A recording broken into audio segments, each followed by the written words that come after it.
अच्छे अच्छे विचार आपके बीच में आ रहे हैं आदिवासी अंतर्राष्ट्रीय आदिवासी दिवस पर, और इस राजस्थान की राजधानी में, जहां पर राजस्थान में बहुत सारे आदिवासी है, लेकिन इसको जिंदा रखने के लिए और इसको याददाश्त के रूप में हम यहाँ आयोजित कर रहे हैं।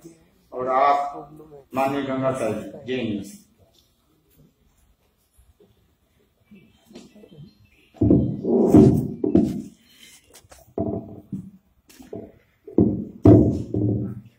आज के इस आयोजन के लिए अरावली विचार मंच का मैं धन्यवाद करता हूं, उनको बधाई देता हूं।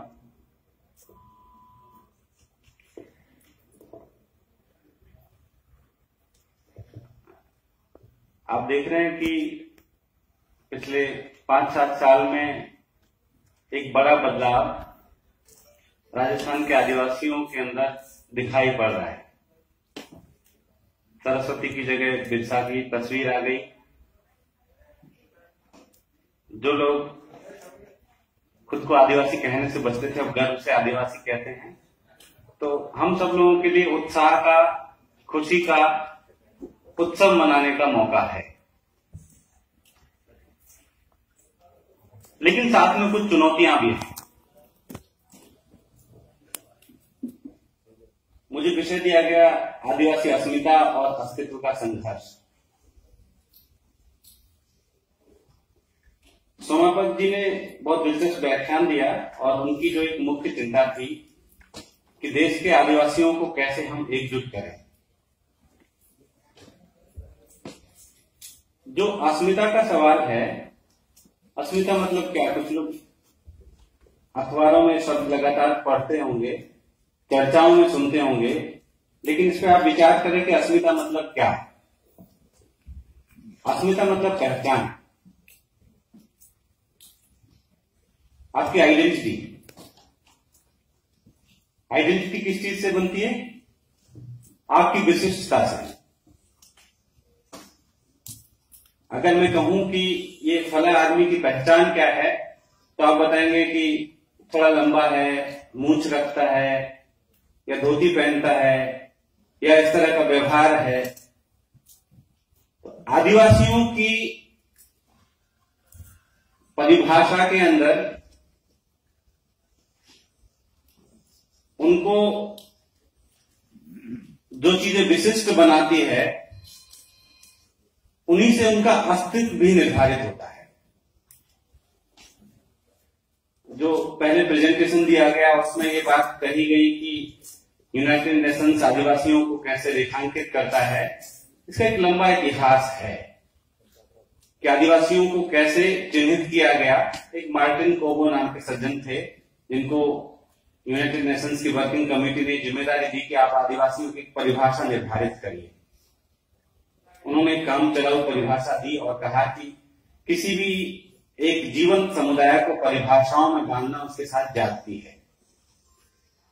इसके बाद भी चाहे भारतीय संविधान की बहसों को आप देखें या यूनाइटेड नेशंस की वर्किंग कमिटीज के मिनट्स को आप देखें, वो विशिष्टताएं हैं जो हमारी अस्मिता का निर्माण करते हैं, जो हमारी पहचान का निर्माण करती हैं।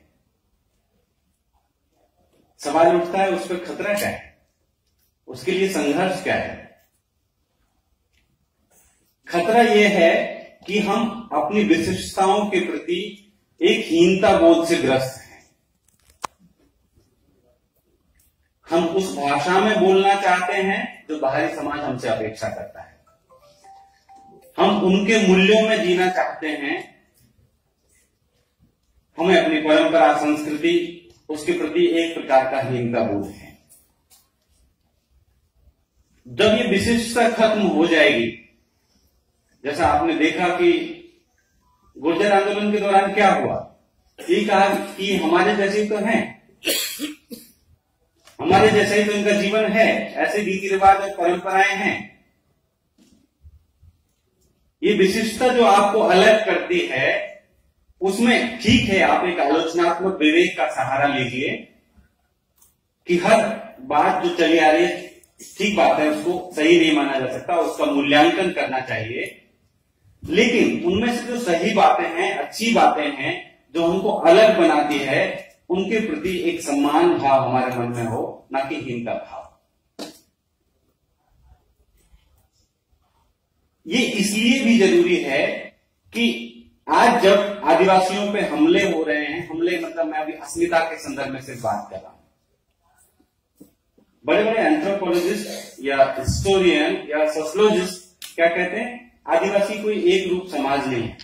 आज हम आदिवासी दिवस मना रहे हैं तो जो चालाक हिस्टोरियन होगा अपर कास्ट का, वो ये कहेगा या एंथ्रोपोलॉजिस्ट कि क्या आदिवासी की बात करते हो।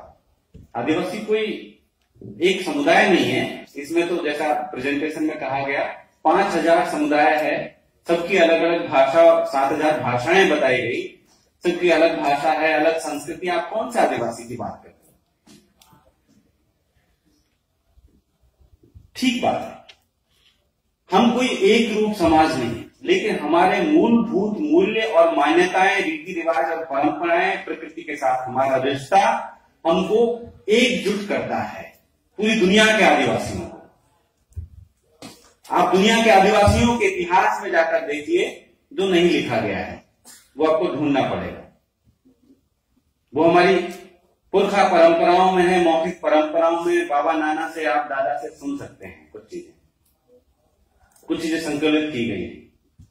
आपको आश्चर्यजनक रूप से वो दुनिया के तमाम आदिवासी समुदायों में कुछ चीजें समान मिलेगी।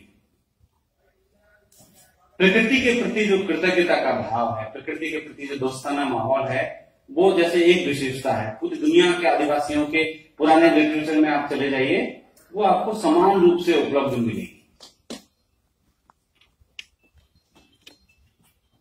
इसी तरह से और कुछ विशेषताएं आप चिन्हित कर सकते हैं, जिसके आधार पर हम एक रूप समुदाय, जो आपसे ये सवाल करते हैं कि आपके आदिवासी एक रूप नहीं है, तो इतने समुदाय है, इतनी भाषाएं हैं, उनसे कहिए क्या ब्राह्मण सब एक रूप है? क्या बनिया सब एक रूप है? या फला और समुदाय के सब लोग एक रूप है? आंतरिक वैविध्य दुनिया भर के तमाम समाजों में है, आदिवासियों में भी है। लेकिन अब समय आ गया है जब लोग हमारी अस्मिता पर, हमारे होने पर सवाल उठा रहे हैं, हमारी पहचान पर सवाल उठा रहे हैं, तो हम उन एकरूपताओं को आगे रखें, उनकी बात करें, उनको खुद समझें और अपने व्यवहार में उनको लागू करें। इस पहचान पर हमला कई बार हुआ। कई लोग बड़े भोलेपन में कह देते हैं कि आदिवासी वो है जिनको गिरिजन कहते हैं, वनवासी कहते हैं। आज के अखबार में आया, प्रभु नारायण जी बैठे हुए हैं, हिस्ट्री के एकदम माइक्रो हिस्ट्री के आप कह सकते हैं विद्वान हैं, कहां से चीजें ढूंढ के लाते हैं। अखबार में आया कि ये हम विश्व आदिवासी दिवस नहीं मनाएंगे, ऐसा संघ ने कहा है, इसलिए सरकार की तरफ से इसका नकार कर दिया गया। क्योंकि संघ कहता है कि वनवासी है तो आदिवासी नहीं है। अगर आप आदिवासी कहेंगे तो फिर उनको यूनाइटेड नेशंस ने 2007 में जो आदिवासी राइट्स का डिक्लेरेशन है, उसमें जो अधिकार दिए हैं, उन अधिकारों का समर्थन करना पड़ेगा। और जाहिर सी बात है, आज हम उन अधिकारों के समर्थन में यहां खड़े हुए हैं। माननीय नमो नारायण जी अभी कह रहे थे कि इस बार की थीम क्या है। इस बार की थीम यूनाइटेड नेशंस ने यही रखी है कि जो 13 सितंबर 2007 को इंडिजिनस पीपुल्स राइट के लिए डिक्लेरेशन तैयार किया गया, 10 वर्षों में हमने उसमें से कितना हासिल किया है। मैं आपसे निवेदन करूंगा कि यूनाइटेड नेशंस की वेबसाइट पर फ्रीली अवेलेबल है, वो डिक्लेरेशन 10-15 पेज का है, डाउनलोड करके एक बार पढ़ लीजिए। उसमें एक बहुत अहम सवाल है जिस पर भारत सरकार के प्रतिनिधि ने उस वक्त 2007 में भी अगर मगर करने की कोशिश की, स्वीकार किया, समर्थन दिया। 4 देशों ने उसका विरोध भी किया था, अमेरिका, कनाडा, ऐसे बड़े बड़े देशों ने, ऑस्ट्रेलिया। लेकिन भारत के प्रतिनिधि ने समर्थन किया, कुछ अगर मगर करके, उसके वो आदिवासियों की स्वायत्तता का समर्थक है। स्वायत्तता क्या? आदिवासियों का अपना स्वशासन होगा, दिल्ली से सब चीजें निर्धारित नहीं की जाएंगी। जो ट्राइबल एडवाइजरी काउंसिल का विचार भारत की संविधान सभा में है, लेकिन उस वक्त बड़ी चालाकी से नेहरू और उसमें अंबेडकर भी शामिल है, वो जयपाल सिंह और दूसरे आदिवासी प्रतिनिधियों से कहते हैं, आप ये सवाल थोड़ा बाद में उठा लीजिएगा, अभी हम संविधान बना रहे हैं, देश बना रहे हैं, इस देश के साथ खड़े हो जाइए। और आदिवासी तो हमेशा से बोले रहे हैं, सीधे रहे हैं। उन्होंने कहा ठीक है, आप देश बना लीजिए, हमें आपके ऊपर भरोसा है, लेकिन आप हमारे साथ दगा मत करिएगा। लेकिन आज वो स्वायत्तता का सवाल कहीं बहुत पीछे छूट चुका है। मैं संविधान सभा से लेकर बाद के आप लोकसभा राज्यसभा की वेबसाइट पे सारी डिबेट्स पड़ी हुई है। हमारे आदिवासी प्रतिनिधियों ने भी कितने सवाल पूछे, कितना हस्तक्षेप किया विभिन्न बहसों में, उसका भी पूरा लेखा जोखा है। कांग्रेस और भाजपा या और पार्टी पर क्या उठाएंगी? हमारे प्रतिनिधि जो निर्दलीय चुने जाते हैं या किसी पार्टी में चुने जाते हैं, कभी उन्होंने उस सवाल को जो जयपाल सिंह छोड़ के गए थे, जो हमारे पुरखों ने जिन मूल्यों के लिए लड़ाई लड़ी, वो वहीं के वहीं छूटे हुए, कोई उनको छूना नहीं चाहता। बल्कि अब तो स्वयं आदिवासियों के अस्तित्व पर सवाल खड़ा हो गया, वो बचेंगे या नहीं बचेंगे, कैसे बचेंगे? आदिवासियों के अस्तित्व पे पहले सवाल कब खड़ा हुआ? जब उसमें बाहरी दखल शुरू हुआ। अब जब बाहरी दखल का हम नकार करते हैं तो कुछ लोग समझते हैं कि हम वास्तव में ये कह रहे हैं कि हम बाहरी समाज से घुलना मिलना नहीं चाहते या हम डेवलपमेंट नहीं चाहते। आप देखेंगे कि जो टीवी की लोकप्रिय बहसें होती है उसमें आदिवासियों को इस रूप में चित्रित किया जाता है, जनरलाइज करके उनको या तो नक्सली कह देंगे या फिर कम से कम विकास विरोधी और अलग थलग रहने वाला। ऐसा नहीं है। आज ऐसी स्थितियां निर्मित हो गई कि दुनिया का कोई भी आदिवासी खुद को अलग थलग नहीं रखना चाहता, ना रख सकता। लेकिन हमारा कहना यह है, संयुक्त राष्ट्र संघ जिसकी वकालत करता है कि आदिवासियों को आत्मनिर्णय का अधिकार होगा, यानी अपने डेवलपमेंट का मॉडल वो खुद तय करेंगे। क्या आप इसके साथ खड़े हैं? क्या हमारे नेता इस बात के साथ खड़े हैं? नहीं, वो बाहरी दखल के प्रति बिल्कुल चिंतित नहीं है। आजादी के बाद, आजादी के दौर में ही पहला बाहरी दखल हुआ जब वहां पे झारखंड के हजारीबाग में एक परियोजना बन रही थी और आजादी से ठीक पहले जब डॉक्टर अंबेडकर श्रम मंत्री थे, उनसे संविधान सभा में पूछा गया कि जो आप ये परियोजना लगा रहे हैं इससे इतने आदिवासी विस्थापित होंगे, क्या उनके पुनर्वास की कोई योजना है आपके पास? वो कहां रहेंगे? उनकी संस्कृति कैसे बचेगी? तो डॉक्टर अंबेडकर ने बड़ा गोलमोल से जवाब दे दिया और खुद को उसे अलग कर लिया। उसी संविधान सभा में आदिवासियों की अस्मिता का जो एक सवाल है, जो मैं कह रहा था, ये जो शब्द है इनके बड़े गहरे अर्थ है। कोई गिरिजन कहता है, कोई वनवासी कहता है, कोई जनजाति कहता है, कोई इंडिजिनियस कहता है, कोई देशज कहता है, कोई एबोरिजिनल कहता है। इन सब के अलग अलग और बहुत गहरे अर्थ है। उसी संविधान सभा में जनजाति, इंडिजिनियस और आदिवासी 3 शब्दों पर बहस हो रही थी। जयपाल सिंह लगातार अंग्रेजी में इंडिजिनियस और हिंदी में आदिवासी शब्द का प्रयोग कर रहे थे। उन्होंने पूछा संविधान सभा के अध्यक्ष से, माननीय अध्यक्ष, मैंने प्रस्ताव दिया था कि देश के मूल निवासियों के लिए अंग्रेजी में एबोरिजिनल और हिंदी में आदिवासी शब्द का प्रयोग किया जाए, क्या हुआ उसका? डॉक्टर अंबेडकर ने जवाब दिया कि आदिवासी शब्द से कोई अर्थ नहीं निकलता, पता नहीं चलता उसमें कौन से समुदाय है। जनजाति स्पष्ट है, क्योंकि अनुसूचित जाति की तरह हम अनुसूचित जनजाति करते हैं जो लिस्टेड है। इससे क्या हुआ कि पिछले वर्ष एक फिल्म आई, उसमें आदिवासियों के ऊपर नस्लीय टिप्पणी की गई। हमारे दोस्तों ने दिल्ली हाईकोर्ट में मुकदमा किया कि ये फिल्म, ये कहते हैं MS2 नाम से एक फिल्म आई थी कि आदिवासी तो शैतान से भी बदतर है। दिल्ली हाईकोर्ट कहता है कि आदिवासी तो इस देश में कोई है ही नहीं, इसलिए किसी हिंदुस्तान के किसी समुदाय का कोई अपमान नहीं हुआ। आदिवासी शायद कहीं अफ्रीका वगैरह में रहते हैं, यहां पे तो अनुसूचित जनजाति है।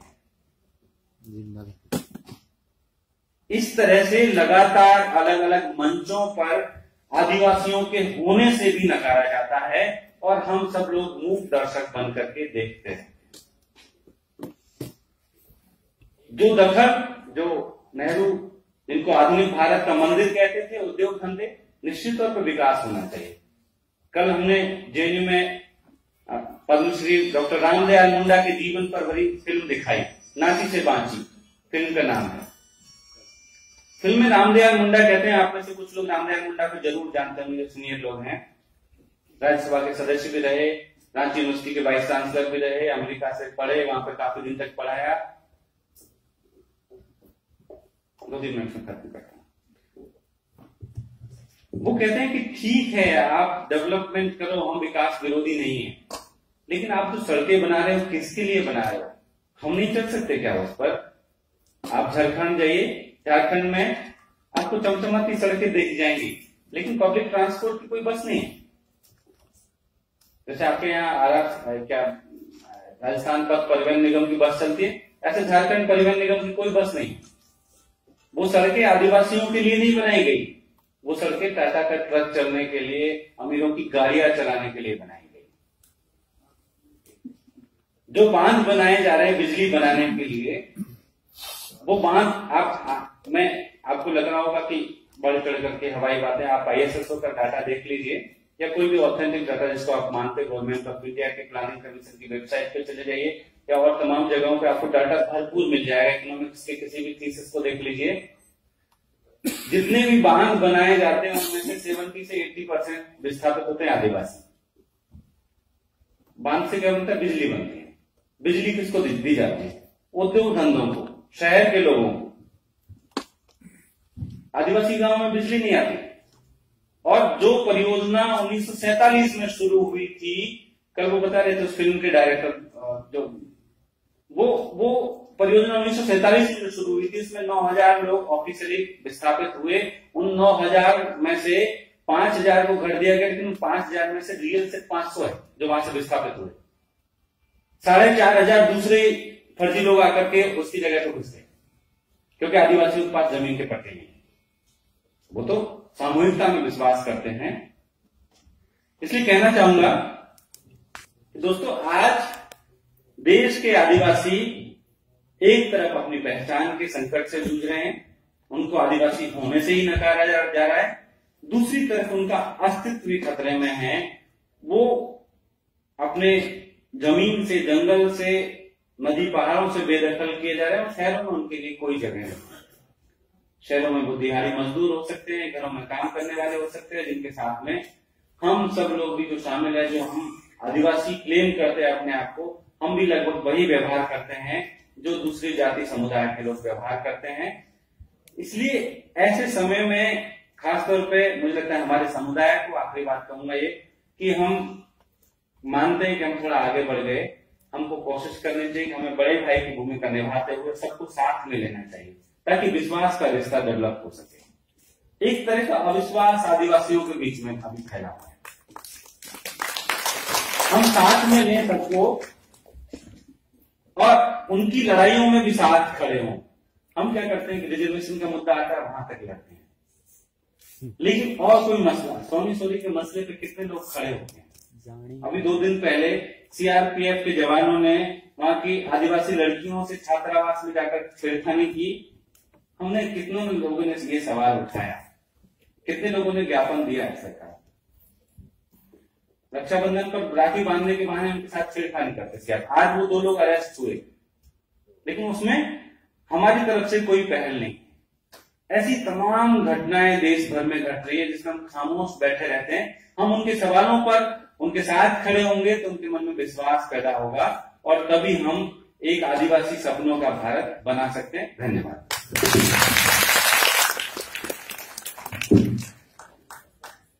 बहुत बहुत धन्यवाद माननीय गंगा साई जी, आपने अपने वक्तव्य के दौरान बहुत अच्छी जानकारियां दी और भी आपके पास अच्छी जानकारियां हैं। समय का अभाव होने के कारण हम क्षमा चाहेंगे। बहुत अच्छा वक्तव्य रखा आपने। और इसी बीच हमारे बीच में माननीय